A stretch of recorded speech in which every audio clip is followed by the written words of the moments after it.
Hello, it's Joe here for Joyrider TV, and yeah, that's right, we're going to have a look at the jib system on the Tornado, and then we're going to have a look at the Spinnaker system on the Tornado. So let's start off by looking at the jib halyard first and the luff tension on the jib. So what we have underneath the zip is just a piece of Dyneema that goes up to a pulley at the top, and that's attached to the head of the sail. Then this comes to a block here. One end of that block comes down to the shackle which actually fastens the jib to the bowsprit there. We're getting the jib as low down as possible.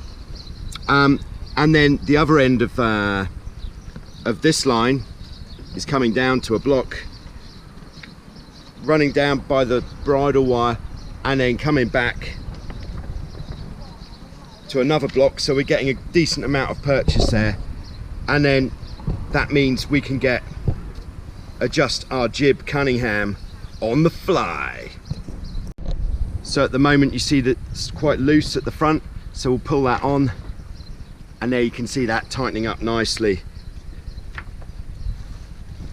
To pull the jib Cunningham on, we do have to release the jib sheet first. That's the only thing, because you can't pull against the tension of the jib sheet. Okay, which brings us on to our jib sheet. On this boat, the way that we've gone about it is, of course, the ends of the jib sheets are going into the beam, taken away on some shock cord, and then we're coming across to some blocks,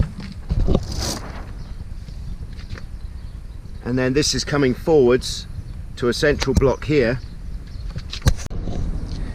So the jib sheet is starting off by going in the beam, through the cleat, under the track, through a turning block, and then that's going through a central block, and then the actual jib sheet that you hold is going and doing the same on the other side, and then this central block is being pulled right forwards, and then that's coming back to the traveller car and then to a purchase system here. That purchase system is giving us a lot of purchase because it's pulling everything double, so a very efficient system. And on our boat, because we know exactly where we want the jib how far we want the jib traveller to go, instead of putting a pin in the track, which could be, I think it's a little, you could over time damage your traveller car, we've just got a rope coming from there tied off round the base of the mast.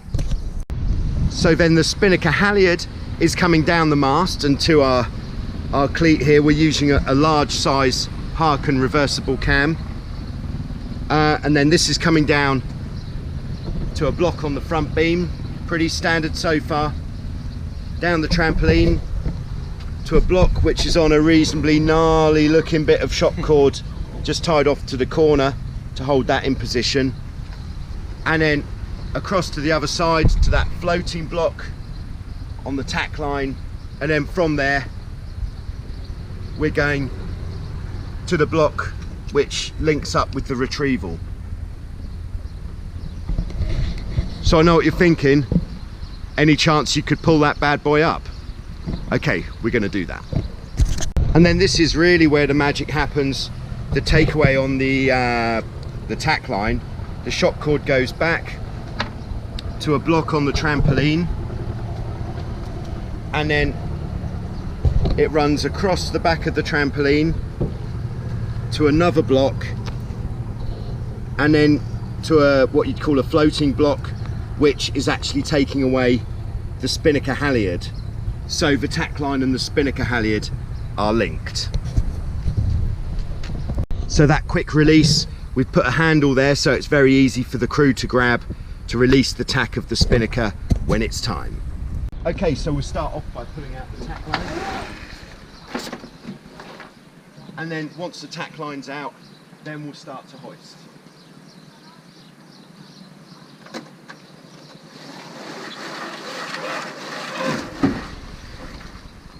And that's up, and then once it's up, we'll take the sheet And there she is. Okay, with the spinnaker sheets, because of the high load on the Tornado spinnaker, we're going through 2 ratchet blocks.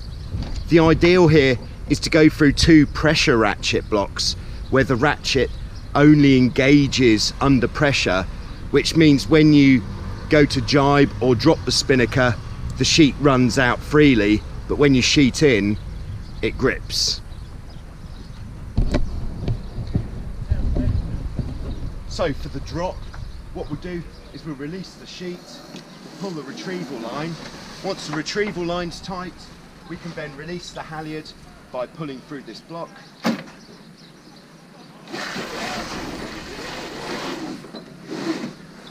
And then once we get to the stage where the tack line is tight, we can release the tack line.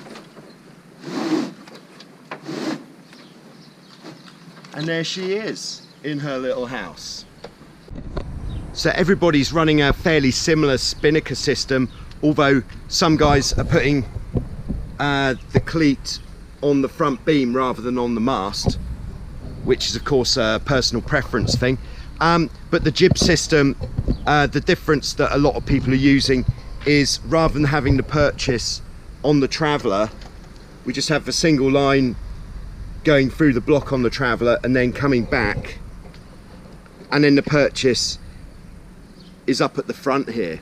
And then this is actually Danny Pascalidis' boat. He's many times world champion. He's got a chain plate here on the spinnaker pole so he can choose the height of his jib tack. So there we go. I hope that has showed you what you wanted to know about the Tornado jib system and spinnaker system. Thank you very much for watching.